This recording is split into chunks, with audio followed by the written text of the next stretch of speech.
Your dog just put your hand in its mouth, and your first instinct, be honest, was either panic, confusion, or the urge to say no as firmly as you could. Maybe you pulled your hand back hard. Maybe you scolded. Maybe you looked it up and got 17 different answers that made you more confused than before. Here's what no one told you. What your dog just did was not aggression. It was not dominance. It was not a warning sign. It was one of the most intimate things a dog can do with a human. And if you've been reacting to it the wrong way, even with the best intentions, you may have been slowly damaging your dog's ability to trust you. Not dramatically, not all at once, but quietly, over time, in ways that are genuinely hard to reverse. Stay with me, because this video explains exactly what's happening, biologically, emotionally, and behaviorally, every single time your dog wraps its mouth around your hand. First, let's draw the line that most people never draw clearly enough. The line between mouthing and aggressive biting. Aggressive biting has a profile. There's a stiff body, ears are pinned back or hyper-alert. There may be a low growl, fixed stare, or a whale eye where you can see the white edges of the eye. The dog's weight shifts forward. There's no softness in any of it. And if it breaks skin, it does so with intent. That is aggression. It's a threat display, a fear response, or pain-driven defensiveness. It looks different, it feels different, and it is completely different. Soft mouthing looks nothing like that. The dog's body is loose. The tail may be moving. The mouth pressure is gentle, sometimes so gentle you almost can't believe a jaw that can crack bone is being this careful. That control is not accidental. That is your dog choosing, deliberately, not to hurt you. Ethologists call this bite inhibition, and it is one of the most sophisticated social skills in canine behavioral toolkit. Here's where it gets genuinely fascinating. Dogs are not born with bite inhibition. They learn it. Puppies spend the first weeks of their lives mouthing their littermates constantly. Too much pressure gets a sharp yelp and a pulled-away playmate. Over weeks, through thousands of micro-corrections from other dogs, a puppy builds a precise internal map of how much pressure is acceptable and when. This is a learned neurological calibration.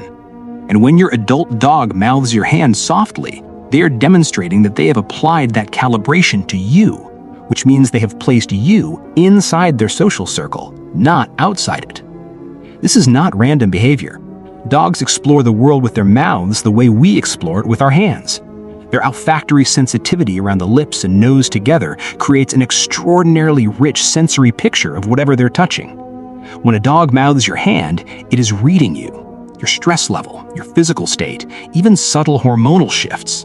It is, also, on a deeper level, re-establishing social connection. It mirrors the allo-grooming behaviors that bonded dogs in pack structures, where one animal carefully attends to another as an act of closeness, not aggression. Think about what that actually means. Your dog, an animal that cannot speak a single word, is using the most sensitive part of its body to reach out to you. It is affiliative. It is trust-based. It is, by every available behavioral measure, a sign that your dog feels safe enough with you to be vulnerable. Now here's the part that matters most, and the part most people never hear. When you respond to gentle mouthing with extreme anger, sharp punishment, or aversive correction, you are not teaching your dog not to mouth. You're teaching your dog that emotional openness leads to pain. And that lesson, once absorbed, does not stay contained to mouthing. It spreads. Behaviorists have documented this repeatedly.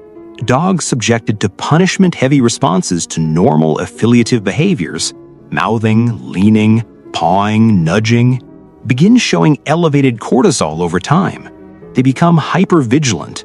They start misreading neutral social cues as potential threats. Some become withdrawn. Some, in a painful irony, become more aggressive. Not because punishment created a tougher dog, but because it created a more anxious one. And anxiety in dogs with no outlet does not disappear. It redirects. It gets pushed into new behaviors, resource guarding, leash reactivity, or shutting down entirely around the one person they were trying to connect with. There was a landmark 2009 study published in Applied Animal Behavior Science, one of the most cited papers in canine behavioral research, that found a direct correlation between confrontational punishment techniques and increased aggression in dogs. Alpha rolls, aggressive verbal corrections, physical punishment for natural social behavior. Dogs that were met with hostility during affiliative contact were significantly more likely to show aggression later in completely unrelated contexts. The punishment didn't fix the dog. It fractured the relationship, and the fracture bled into everything else.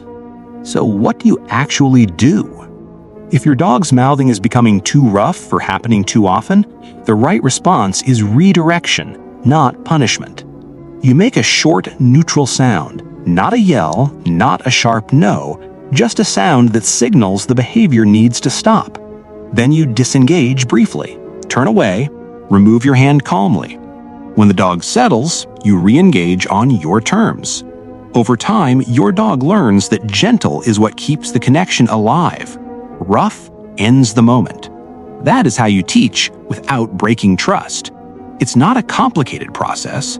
It is a patient one. If the mouthing is purely gentle and social, you can also simply allow it, especially if your dog is calm, body is loose, and there is no escalation. There's no behavioral obligation to eliminate behavior that is natural, harmless, and relational. You can redirect it to a toy if the physical sensation bothers you, but do not catastrophize it. Do not treat a gesture of closeness like an act of war. Your dog has one primary language for expressing connection. It is physical. It cannot write you a letter. It cannot send you a text. It does not give gifts or say words. It leans. It follows. It looks at you for longer than feels coincidental. And sometimes, it holds your hand in its mouth as gently as it can, just to feel close to you. That is what was happening. Every time. If you have been reacting to it the wrong way, it is not too late. Dogs are extraordinarily forgiving. The trust is repairable, but it requires understanding what they were trying to say in the first place. If this changed how you see your dog even slightly, share it with someone who needs it. And if you want to understand your dog at this level every single week, subscribe to Dogs. Because everything you think you know about what your dog is doing, there's almost always something deeper underneath.